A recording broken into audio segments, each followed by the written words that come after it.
Does anybody have questions or thoughts? We're going to do two things today that are different. Andrew has an article that relates to phenomenology, so he's going to bring that out to us. And Lisa is not going to be here next week, but she has an article about cybernetics. So we're going to use it right up at the end. And Deb, I haven't caught up with your article yet. I don't know if you're ready or not with it, or I didn't prepare you for tonight, so you don't have to do it. Okay. Okay, yeah, so we'll catch up with that at some point. But we are into the tradition of phenomenology tonight. And it's kind of a significantly different approach, you know, to communication studies, because we're moving progressively towards the more scientific ones. You know, we've kind of been in rhetoric and semiotics, and now in phenomenology, which are more in the humanities side of the field. But we'll be moving into social psychological and sociocultural that would be more, in terms of methodologies, would be more likely to use some of the quantitative methods that you're going to study. So one of the things we want to make sure we do is make the connection between theories and research methods and understand how those interact, because in your graduate program you'll be doing both. And who's already taken research methods? And you've taken both? Yeah, okay. So it's actually not a bad thing for you to have this first, because then when you get into qualitative and quantitative, you understand that research is intended to test theory and to build theory. So it's part of the cycle that constantly moves between our knowledge and testing our knowledge. So research methodologies become important. But in phenomenology, you know, it's not like you're doing quantitative studies here, because you can't operationalize a lot of this. It's very ethnographic. As Littlejohn says, that cultural hermeneutics is really ethnography. So we kind of move over there. So I thought what we do first is we go back to Craig's chart and go down it in the phenomenological column and make sure we understand what he's got here. And then that'll lead us into, I'm not sure exactly how we're going to flow. You know, I've got a ton of notes. When I was at Temple doing my PhD work, we had colloquiums we had to present. So each graduate student was required to lead a departmental meeting on some topic at some point in their graduate career, where all the faculty and all those graduate students were there. And I did mine on hermeneutics. So I've got like 30 pages of colloquium notes on hermeneutics. So we're loaded for bear tonight, you know. So we'll see, because the reason I got into it was because I was interested in the issue of moral debate, and what is the communication approach to moral debate. And when you have people, could be any moral debate, you know, they used to have arguments about charging interest. I don't know if you understand that there was a 400-year argument about whether it was appropriate to charge interest or not in European civilization. And so there was argument, and it was a moral issue. And then, of course, you have all your abortion and your sexualities debates. And so I looked for communication approaches to it, and a lot of the things I found ended up being interpretive or hermeneutic, because a lot of the arguments are of people saying, this is my experience of life, this is my being. And so once you're into that, you're into the phenomenological world of Gadamer and Husserl and Heidegger and all these people. So we'll take a look and try to give you some of the, you know, the main roads through this, so that you understand what are these people talking about and what are they concerned about, because it fits in within a philosophical issues of epistemology and ontology. Those are the two philosophical things we're working with here. So let's go over Craig a little bit and look at the phenomenological. So we've done the rhetorical, and we talked about that as making the ability for a community to deliberate about things about which there is no set fact. So should we build a bridge? Should we not build a bridge? Should we go to war? Should we not go to war? You can't count the tiles on the floor and get the answer. So you need deliberation, you need persuasion. So we talked about the way that works. And you can do, from a communications perspective, you can take a communication phenomenon and you can study it from the rhetorical perspective, which means you're looking for certain things. So every theory gives you a framework or a grid or a language that you're trying to apply to it. You're asking certain questions of it. What's the ethos, the pathos, the logos? What are arguments that are deployed here? How does the persuasion presented in arrangement and delivery? You're asking all of these questions. And then we did the semiotic, which asks the question about that all communication is done by signs, and they could be visual signs or verbal signs or nonverbal signs.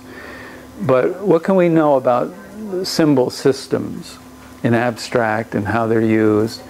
And think about triple ways, the signifier, the interpretant. What are we looking at? The referent, the codes.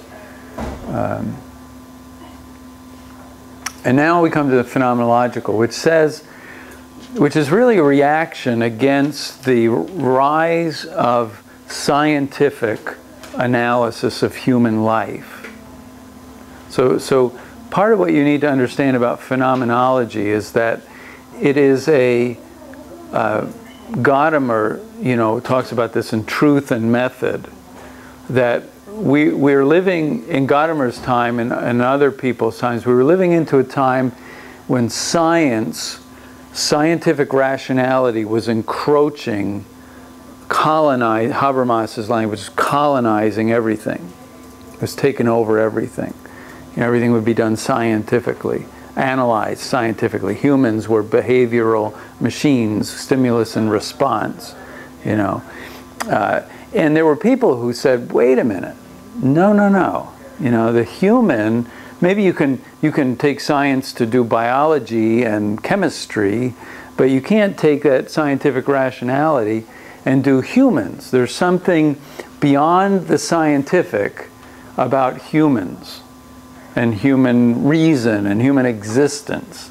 And so Habermas is in this where he wanted to push back the scientific rationality and say, you have a realm to be in, but it's not over here where we're deliberating about human life as a community, and it's not over here in art.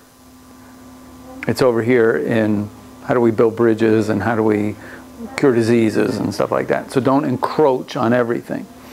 So phenomenology tries to ask this question about what is it about humans that is beyond science.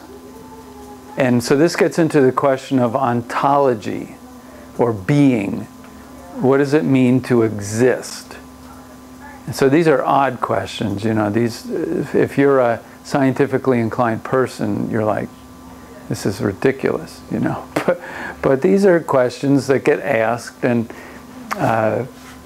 if you're a certain kind of person, you appreciate these questions because you have encountered, like Buber has, something that you couldn't quite explain.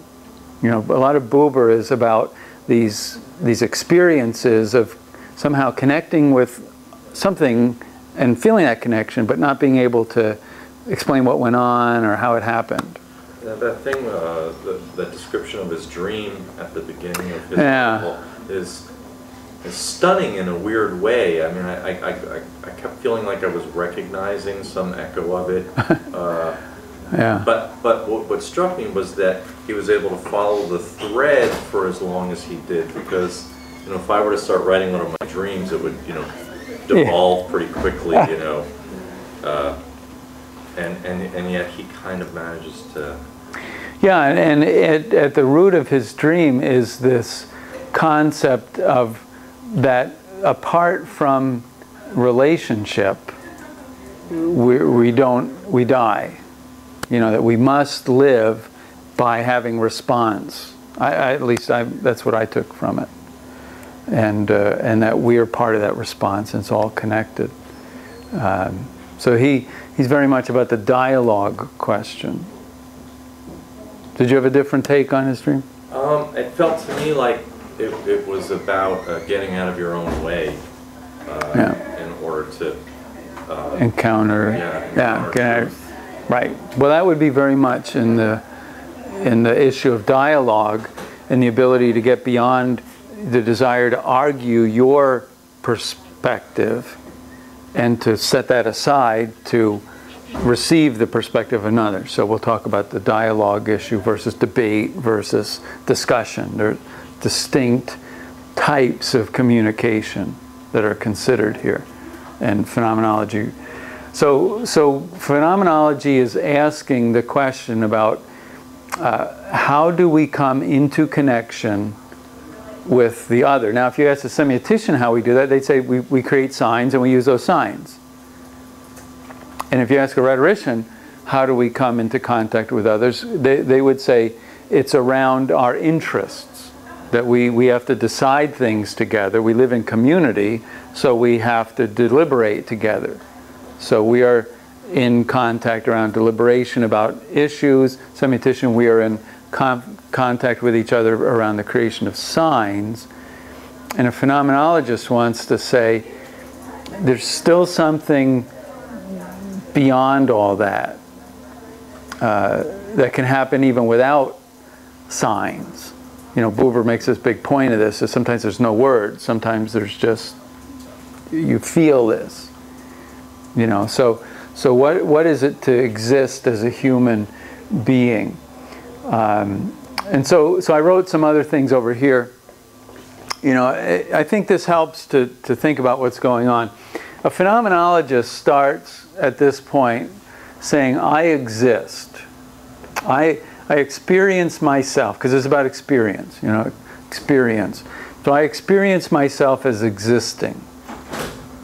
So that's where it's kind of a Descartes thing, you know. Descartes tried to remove everything except I think, therefore I am.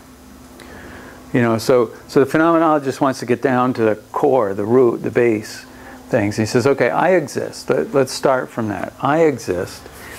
And is it possible for me to connect with any other existences outside of myself?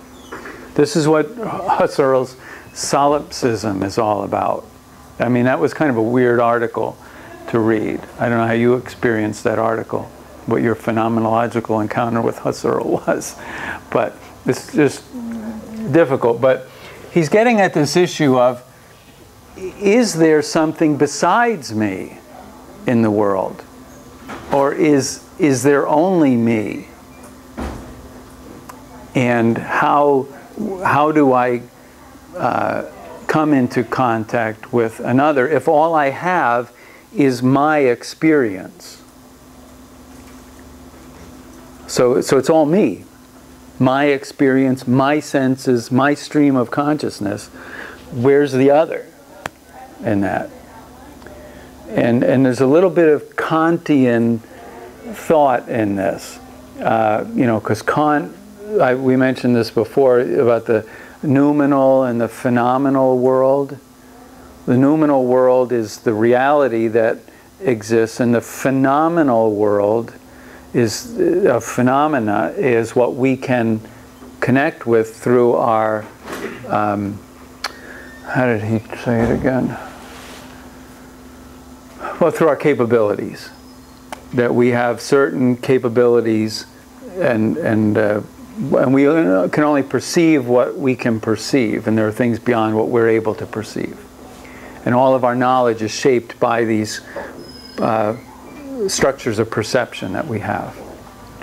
So Husserl is struggling a little bit with the question of, can we get outside of our own perceptual frameworks?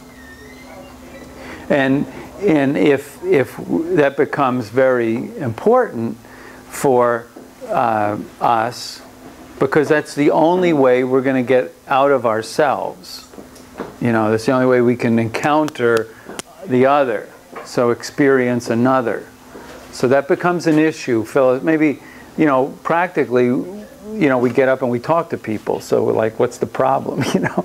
But from a philosophical standpoint, there is a problem with that. And if all you've got is your Kantian screen, and I've got my Kantian screen, we're not really knowing each other, we're experiencing our perceptions of each other. So can we get more direct than that? Can we have experience, more direct experience of the other?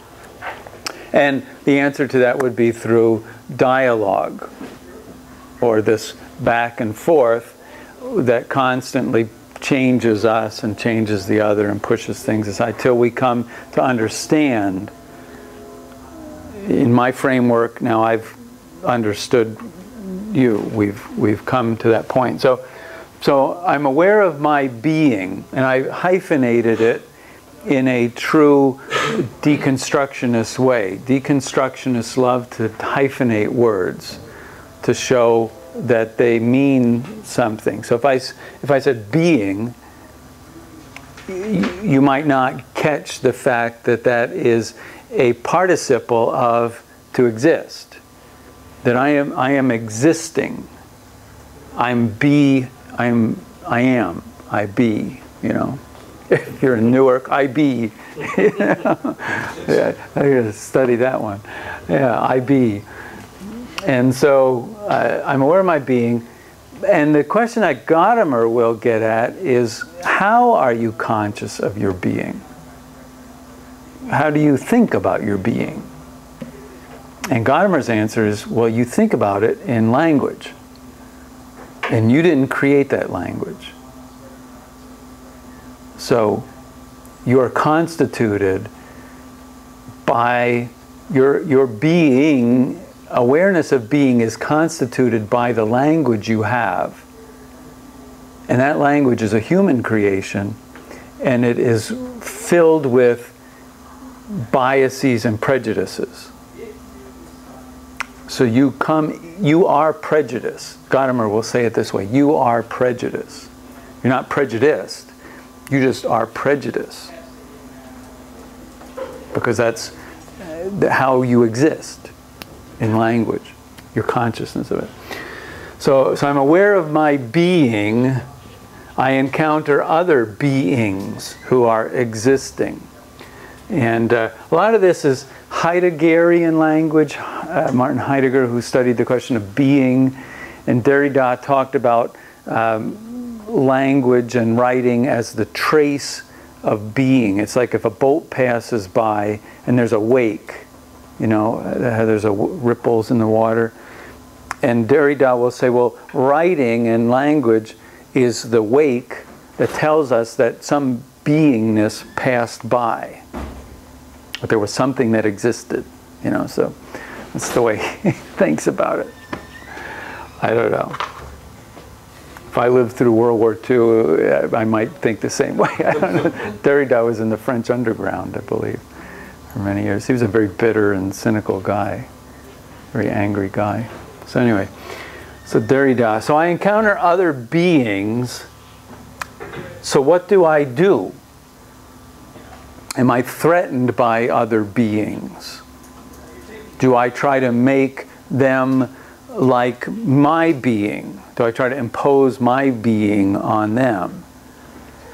Or do I receive the other as a gift or a potential partner in life and then engage in a hermeneutic expansion of each other through dialogue. So I have to decide what to do with the other. So so Buber again talks about the possibility of existing in constant resistance to encounter with others. You know, closing ourselves off and just having I-it relationships. You know, you are something to be manipulated, you are something for my purposes, I'm not going to reveal myself to you, and people live that way. You know, they live life in that I-it relationship. And Buber wants to say, look, you person living in the I-it relationship, your being will be enriched if you will enter an I-thou relationship. So take that step over your threshold and encounter the other. So this is part of phenomenology. Part of the point there, the importance of the other, is that the other knows things that you don't know, and you don't know that you don't know them. Sorry, Joe. That's what I do for a living. Okay, so let's be a good example of this. Well, sports. Let's take sports. You know, I don't know a whole lot about baseball. What's your sport, Joe? Baseball? I don't know a whole lot about baseball. You know, I know there's a pitcher and I know there's a catcher. Yeah, so I know that. But there are things about baseball that I don't know. And in fact, there are not only things I don't know, I don't even know that I don't know them. Because it's never occurred to me that there could be something like that. So there may be kinds of plays and there may be kinds of, you know, arrangements of the players that it never even occurred to me that that it exists and I don't know about it. So when I come into contact, so Joe and I sit down talking, and all of a sudden I realize, wow, there were things I didn't even realize I was ignorant of. So it could be in dance, it could be the same way, it could, but that your horizon, this is the way Gadamer will say it, that here's Joe, and Joe has a certain horizon. These are all the things that are in Joe's world, and Joe knows all these things. And then I'm in this world, and here's all this stuff that I'm aware of. So Joe and I know some things in common. You know, we know that there's a pitcher and we know there's a catcher. You know, he knows that, I know that, which is great. But I'm knowing stuff that he doesn't know, and he knows stuff that I don't know. And he doesn't even know what he doesn't know over here. Because it just has never occurred to him that there could be this or that, you know. There's just total blindness to it. So as we engage in dialogue, then I expand and he expands. And so our horizons, the two horizons, grow by the dialectic encounter of dialogue, the hermeneutic back and forth. Do I understand this right? Did you say this? I'm not sure I understood that. Or that's really foreign to me. Can you explain it a different way? So finally, I'm able to put into my language, my words, what the other is experiencing as best I can. I mean, Chang's article says this is all impossible anyway. So, but nonetheless, we enter this, and so now all of a sudden, through that, which cannot be a defensive or aggressive kind of communication. Because if my encounter with him is an I-it relationship where I'm saying, all right, this is what you have to do, this is what you have to know, here's what you have to be, then I'm losing everything that he has. I'm not encountering all the horizon that he has. And from Gadamer and Buber's point of view, there's almost well, Buber especially, there's almost a religious duty to encounter the other. For Buber, it's almost it's the only way you can fully be human. You need others. I was just thinking about the military and the army. They, the thing, be all you can be. Yeah. But in fact, they're very rigid about the I-it. There really isn't much room for the I-thou, especially, well, probably not for a long time until you get higher up in the ranks and you can actually have discussions. But what they mean, I guess, is be all that we can tell you to be. Well, I don't know. I've got friends in the military, and there's a lot of camaraderie and a lot of encounter with the other that goes on there. So, especially when you're in intense moments. So, but yeah, structurally it's set up to be. I remember being at when I was in college, I did Marine Corps thing, and I remember being there, and guys started to call each other by their first names after a couple weeks, and they chopped that off. You don't do that. But on the other hand, the flip side of that is there's a whole lot of camaraderie that goes on behind that. So it's, yeah. But in a fascist society, right, there's more the imposition of what you will be. Right, so this is part of the question here is, I don't know what I don't know, so if I encounter your horizon, if our two horizons fuse or overlap, you still retain your being, I still retain my being, but both of our horizons have expanded. And so I'm enriched, you're enriched. And, from Gadamer's perspective, you're in better shape to communicate with more people and process tradition. From Buber's perspective, you're more human and you're more... See, Buber has this immanent God thing going, where God is in everything. So the more you know of others, the more you know of God. So Buber was Jewish background, but that's a whole other part of that.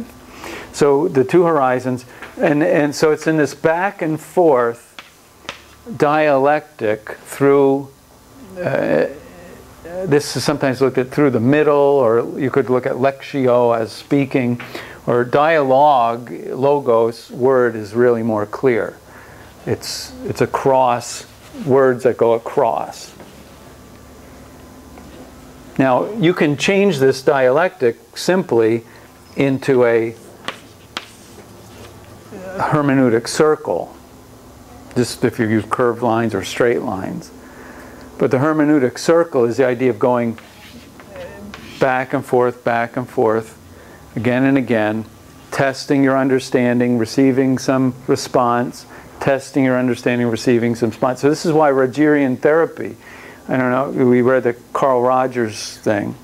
If you've ever been in therapy or you've ever talked to a counselor, if you talk to a Rogerian counselor, they will function as a mirror. Their philosophy is to be a mirror to you. So they will never tell you what to do, but they will draw out of you what it is you're thinking and what you would do, and they will let you, by their dialectic, you will emerge with your understanding. So it's very different from some counselors who are directive. Rogerians are non-directive counselors. Any thoughts or comments on that? So anyway, this phenomenology is part of that. And it talks in the book about, I think Rogers and Buber got together and had a conversation that was very important at one point. So, yeah, so I exist. Can I get out of myself? I'm aware of my being. How am I aware of my being? Gadamer says you are a historically effected consciousness. Now notice the effect versus affect. Right. So if I were to say I'm a historically affected consciousness, what would that mean?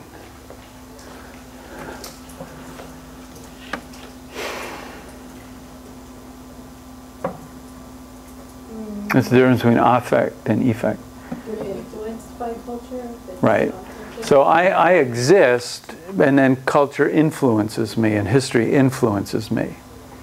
But if I say I'm a historically effected consciousness, A product of history? I am, right, my consciousness has been created by history and language and tradition. So it's, you know, you get into this, you know, Skinner, B.F. Skinner behaviorism, where everyone comes into the world as a blank slate, you know, but this is not